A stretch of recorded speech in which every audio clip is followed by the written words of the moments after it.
The short of my feeling on Grimlord is this. If you love the idea of playing a Dark Souls-inspired physics-based melee game in VR, where you have a dedicated dodge with iframes, combatants who don't pinpoint track you when attacking, a kind of poise system, sprawling but linear level design with shortcuts to unlock and places to rest serving as checkpoints which respawn combatants when used, fantasy boss fights gating progress to each new section, losing all your resources after death and only having a single chance to regain them, a hub area with enigmatic NPCs who spout mysterious yet ominous dialogue at you, modular weapon crafting that has you custom select different parts that change different stats, and a typical RPG skill and stat tree to progress through. If all of that is tantalizing enough for you already, regardless of how lackluster or flawed some of the implementation and gameplay is, then by all means go ahead and get Grimlord. You won't be disappointed.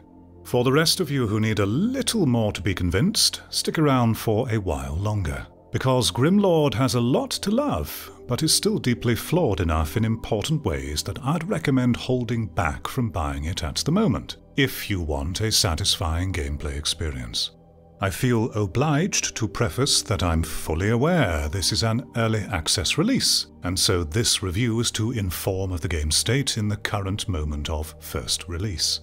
Many changes may happen in a year or two that could make the experience unrecognizable from what it is today. Therefore, to keep my efforts relevant for as long as possible, most of my critique will be on the game's foundational and core design behaviors, as that forms the base for everything else to come. I ask that you, the listener, treat this review as not only a judgment of the game's current state for your own purchasing decision, but also as feedback and prompting for the creators in how they might better guide their creation toward its final shape, if it ever gets there. As always, to pre-soften the prickly experience of having our flaws highlighted, we'll begin with the things I appreciate about Grimlord, of which there are plenty. My favourite thing by far is the physical UI interactions. I don't think this kind of design has been officially named yet, so if you don't know what I mean, I'm talking about making traditional menu selections with thematic, logical objects in the world instead of a virtual screen and laser pointer.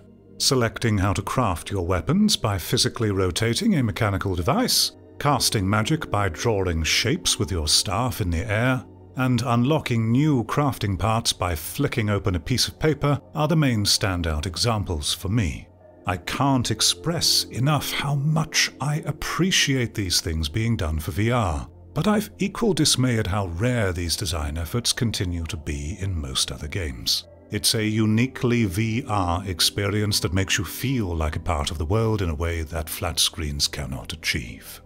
I'll spare you the 40-minute long video essay tirade I could easily go into about how important I think it is this design mindset becomes a norm, and just say that keeping the attitude of making as many interactions as physical as possible will be what gains VR recognition, causing a domino effect that will inspire even better and cooler concepts and mechanics of which we will all reap the benefits.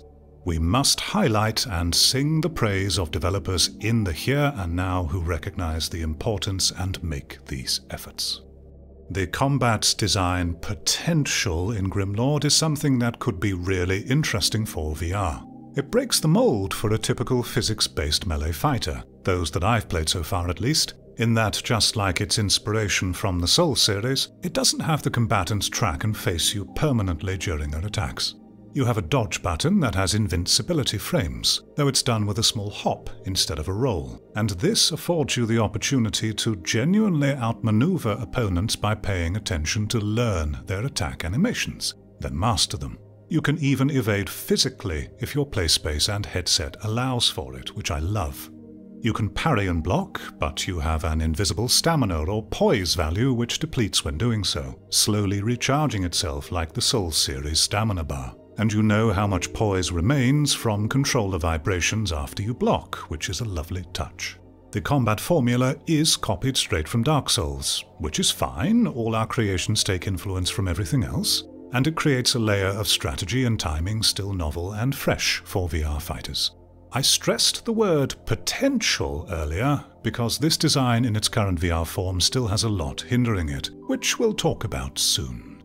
The level design is also quite good. It successfully invokes the feeling of a journey through a believable enough layout, as you methodically push deeper and deeper into the unknown, occasionally having your sense of progression reinforced by turning around to see vistas and landmarks of previous areas far in the distance, which you came from. Just like the combat approach, this is a nice novelty for a VR game, where otherwise such a sense of scale and explorative progression is still quite rare to come by, because the current batch of VR devs all seem obsessed with making short, procedural, roguelite or sandbox tech demo games. Voice acting and character design is very decent too. Whoever was responsible for casting the actors clearly understood the importance of having good performances to sell the premise of what they were going for. It's done well enough that I'm looking forward to seeing how their characters will develop as more story content is added.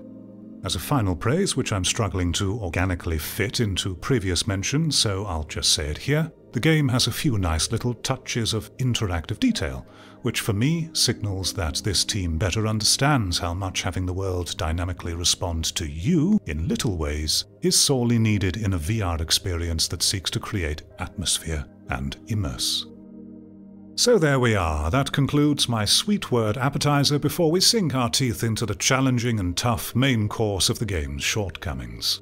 Now, I know my voice and accent sometimes lends more gravitas, force and sharpness to my words than I usually mean to convey.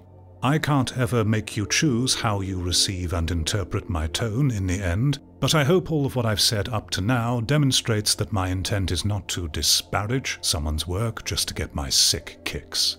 I want to provide constructive and hopefully entertaining feedback for consideration, which ideally leads to improved, more interesting results for all of us. So the bulk of my issues lie with Grimlord's combat design, followed thereafter by the sound design. We'll begin with the combat issues, which I've separated into this list. They are: the AI is too easy, the combat is too simple, the physics feel bad. I'm aware each of these are deeply affected by one another, especially the first two, and could be addressed all together in one big chunk, but to make it more digestible, I'm going to separate them. Starting with the AI easiness, I think it's important to clarify that artificial intelligence is a very broad and variable factor depending on the context it's used in. What is considered dumb or inappropriate in one game might be ideal and suitable for another. My feelings about the AI for Grimlord are informed from its genre and presentation, and as we've already established, Grimlord is not shy about the strong inspiration it takes from the Souls series, so I think it's only fair to draw some comparisons here too. But we should be aware of one more important thing when comparing. This is a virtual reality game, so standards and expectations for a satisfying experience are different from flat-screen games, including how the AI respond to the player and world. Let's watch a couple of fights against AI types from the first area.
What disappoints the most is how unreactive the opponents are to player actions. There is very little sense that the AI is aware of anything you're doing beyond your proximity to them, determining whether or not to activate their scripts, leading the combat encounters to feel very unengaging and artificial. Now I'm sure you might be tempted to reply and say this behavior is appropriate for two reasons. The undead are zombies, after all, and thus should be slow and shambling. And it's the first zone of the game, so there should be more leniency. Later zones and enemy types will naturally be more engaging and difficult. These are points which I'd normally be happy to agree with, but for Grimlord I do not believe this is the case. These behaviors seem foundational in all enemy types encountered, including the bosses. They seem to be deep-rooted, repeatable patterns which feels like something is off. Be it poor programming and/or deeply unfinished design and/or it's quite bugged. It leaves me with no confidence that later enemies wouldn't also be using this foundation to drive their behavior, leading to the same disappointing results. I say it feels off because of odd conflicting behaviors coupled with very rare occurring sparks of more dynamic reactive intelligence which sneaks through. There is a long delay period between each of the AI's actions, especially if you block or parry an attack, after which they just let you wail on them without any attempt of active defense beyond slowly stepping around for a while. But this wailing never feels good because of how the physics don't work, which I'll explain when I get to that section, though I'm sure the footage is giving you a good idea. On the flip side, when facing human combatants, you get this stilted robotic behavior mixed in with sudden attack animations that happen so fast it borders on being unreactable. The speed these animations play defy the implied rules of physics the rest of the world and you seem bound by. Especially when you consider the armored knights, who alter the trajectory of their swing near instantaneously with some animations, as shown here. If fighting a supernatural magical being or powered-up boss, then this behavior could be justified. But to my understanding, these are just regular humans who have no business ignoring inertia like this. There is no visual language to convey why or how they can sometimes attack so fast. The humans never react to your actions or try to defend themselves, but bizarrely, the undead do. At least, very rarely they do. You may ever so briefly catch a glimpse of one holding up its weapon to block a strike, but it's a blink-and-you'll-miss-it occurrence. In this clip, I managed to corner an undead and continuously tap him with my staff, which seemed to prompt a fleeting moment of AI enlightenment that enabled awareness of where I was swinging from and allowed it to put up a genuine reactive defense. This is the only time I ever saw this happen in nearly 8 hours of playtime, and is why I think something may be broken here. It seems to be intended that more dynamicism should be going on with the AI in combat, but it just isn't right now. I hope as the game continues development, the AI receives the attention it needs to provide more of a challenge and be able to better react to what the player is doing with their weapon. Traditionally, in flat-screen melee fighting games, if the AI is seen to be obviously reading the player's input, it is rightfully frowned upon as lazy, unfair, and cheap difficulty. But I think with the unpredictable dynamic motion of virtual reality, input reading by the AI may actually be a benefit, because the computer can never truly know exactly what's going to happen and react perfectly to it like they can a flat-screen button press that always executes the same predefined action. Using a slight delay of avatar hand position via motion smoothing versus where your controller actually is moving, the AI could use that information to predict where you're swinging and, if they're not in recovery frames or busy executing another action, could attempt to evade or block the player with tailored reaction times and probabilities to act set by the developers. Not only would this create more interesting, dynamic and engaging behavior befitting of a VR physics fighter, but it opens avenues for many other player skill expressions unique to VR. Food for thought, perhaps.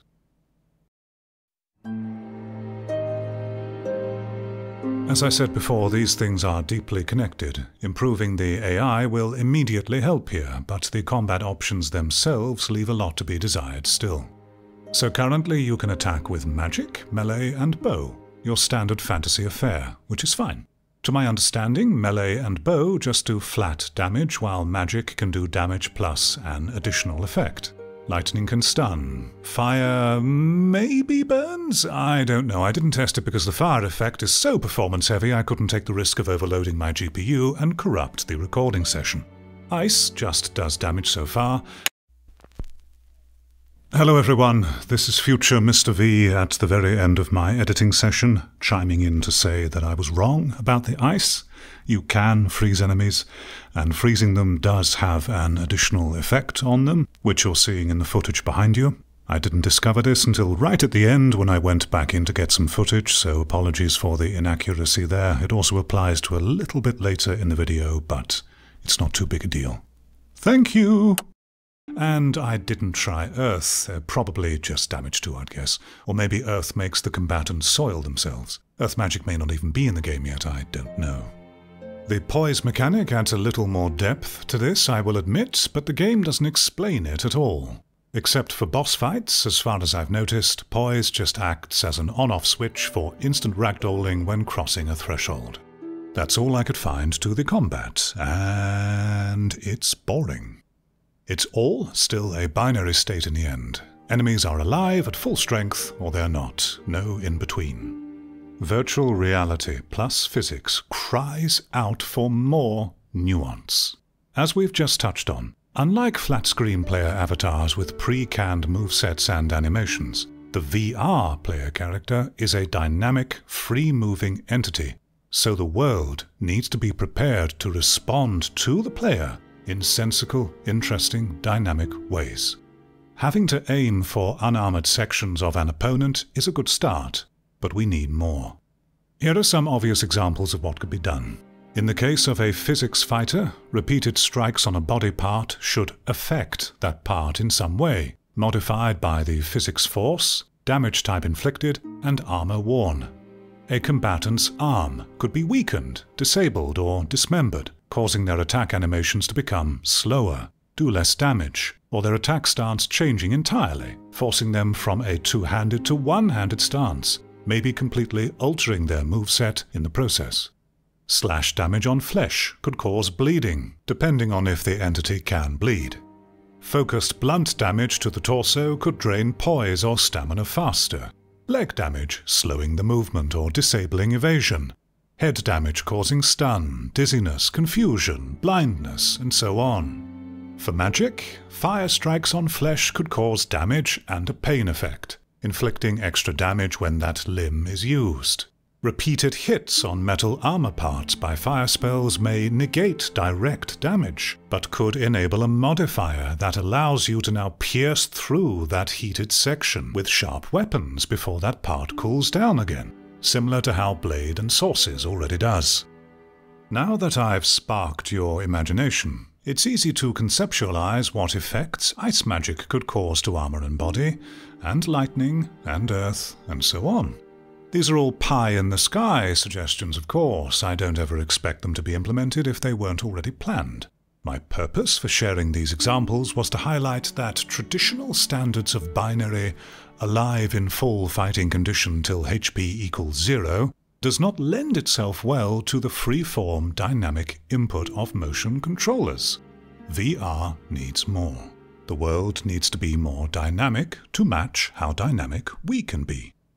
If the combat thought process for Grimlord remains only about inflicting a number till thing is dead and nothing else, then it'll still be okay. But so much potential shall continue to be left on the table.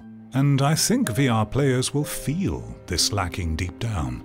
Hell, we've been feeling this lacking for years already. I haven't very much to say here. It's the same old problems many other VR physics fighters continue to have. Grimlord has so much artificial manipulating, abstraction, or poor calculating of the physics that I wonder why it's being used to begin with.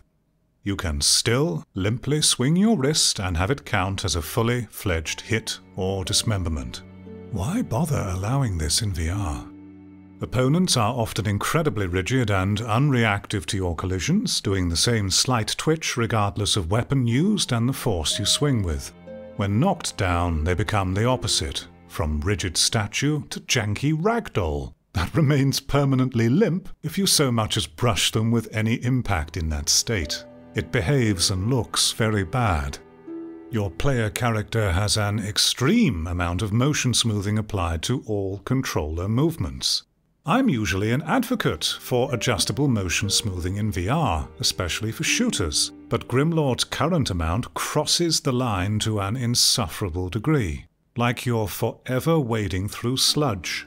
It's so overbearing and limiting on your velocity input as a player, it feels like it's trying to purposefully hold you back, because otherwise the fragile physics simulation would break if allowed to move beyond a certain speed. Making me wonder, again, why bother using physics at all if it's going to be so artificially stifled? I've yet to see any gameplay reason to justify this amount of smoothing. And before the fans inevitably chime in to say it's for adding realism and weight, no, not in its current form. I do not accept that reason. Please don't misunderstand. I like a sense of weight in VR. Bouncy, springy, weightless weapons also feel just as bad, but on the opposite spectrum. I'd have no problem with this weightedness if it made sense, such as if the game dynamically adjusted smoothing based upon the weight of my armor and weapon, its shape and grip used, perhaps also modified by my character's strength stat. In this case, I'd be more than happy to roleplay by adjusting my real-life movements to match. But no, this obnoxious smoothing is there even when naked and holding nothing. It's a universally applied slow debuff to your character. With how limited, unreactive, inaccurate, and ultimately unsatisfying the physics implementation currently is, it begs the question of what's gained from having physics versus a traditional canned animation approach. I don't know what else to say. It just feels bad at the moment. I really hope this gets refinement, and would be happy to see a weight system like I just described added in its place. That would be much more interesting. So those are my gripes with the combat. Now, on to the sound design.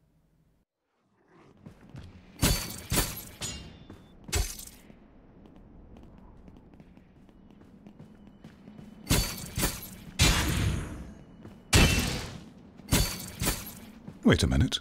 Where are they?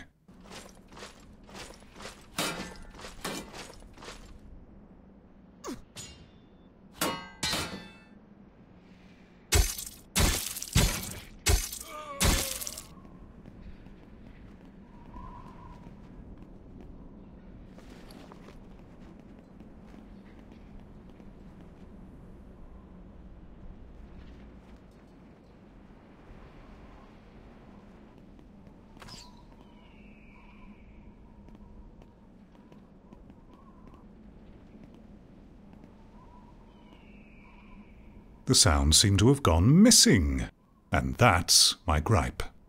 Now you might be tempted once again to interject and play the early access card to excuse this, which is justifiable to a point.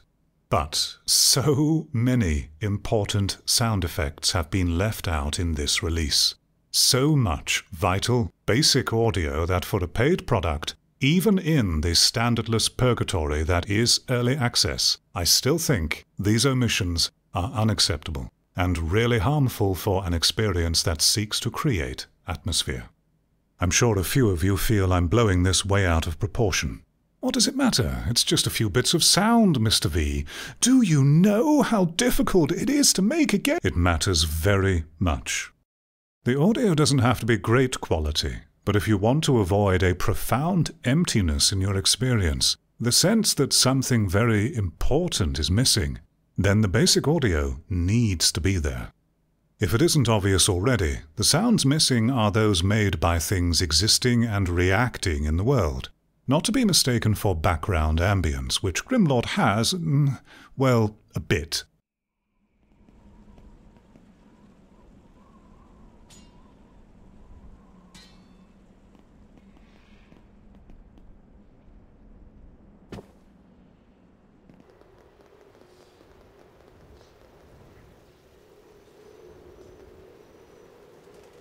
It has wind and birds, that never changes no matter where you are.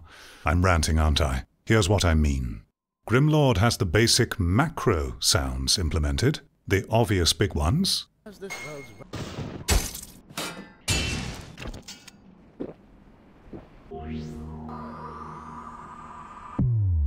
but is near completely lacking in micro sounds.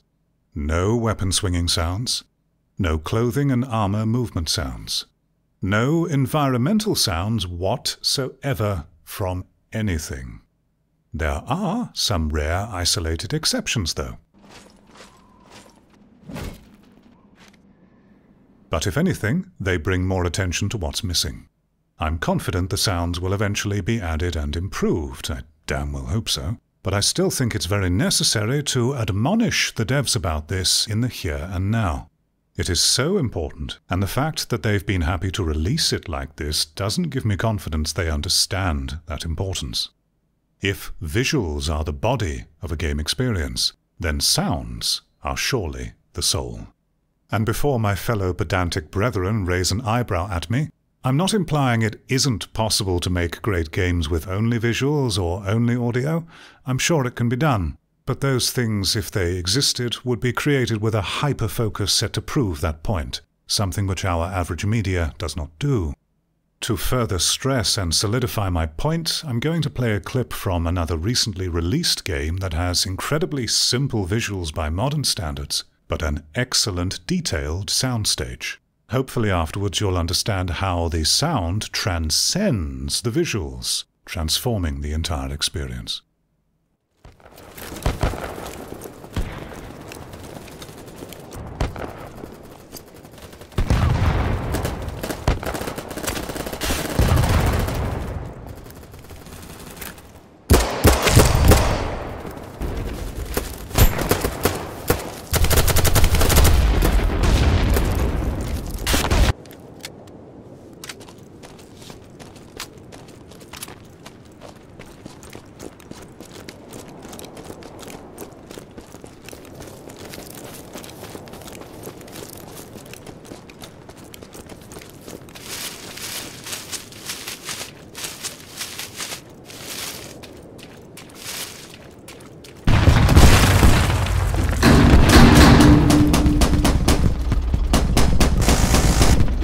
Realistic and nuanced shifting of clothing, rattling of the equipment, footsteps changing to match the surface, all the subtleties, all the other stuff which is going on. Do you see how the sound detail transcends the childlike visuals to create a much more vivid, sensory picture for us? I use the verb see very purposefully too, because you may have noticed that when the audio is detailed and strong enough, you begin to see the sounds in your imagination and subconsciously transplant them onto the visuals. You stop only seeing the sprites and blocks and start sensing what it represents. I realize I've come across as more ranty in this section, and believe me, it was far more ranty before a rewrite. I get impassioned about audio because I'm convinced of its importance, and hopefully this section has convinced some of you a little bit too. And it's also because I'm noticing a trend of appropriate sound samples and quality being neglected more and more with VR software, especially those that share a release on mobile headsets, coincidentally. Please, devs, for the sake of your creation and the art form itself, give the sound much more attention and care. It will make the world of difference, I promise you. Okay, now we've chewed our way through the main course critique, it's time we package it up into a nice little conclusion and let it all digest for a while. To quote myself from earlier, there is a lot to love about Grimlord. Its premise and game design is fresh and novel enough for VR despite taking influence from the fairly tired Souls series formula. It's a VR game with traditional ambitions to create a multi-layered, complex world for you to explore, and not another sandbox, procedural, short, rogue-lite, rogue-like, rhythm, shallow, tech demo, blah, blah. And thank God for that. It shows promise for the bits of detail it does include, and clearly shows a want to use the strengths of VR input. Based upon what I've played so far, I think it will be decently successful in replicating its inspiration's feeling of journey and depth with the world design. And for many users, that will be more than enough. They'll be very satisfied. But the current, in my opinion, major flaws with the combat and audio cast a great looming shadow over the experience that spoils it enough for me to say that if you want to play Grimlord with the expectation of being engaged by at least moderately interesting gameplay as you explore the world, I cannot recommend it at the moment. It's just not there yet. Maybe keep an eye on it and see how it changes months down the line. There is a lot of refinement to be done and content to be added still. Newcomers to VR may find much more here for the freshness of it, true for any game though. But if you're a regular VR vet looking for the next high-quality must-play staple in VR gaming, Grimlord, in its current form, isn't it. An enormous thank you to all of the Patreons who have made the decision to support me. I ask for only £1 per creation. If you wish to support, links will be where they usually are.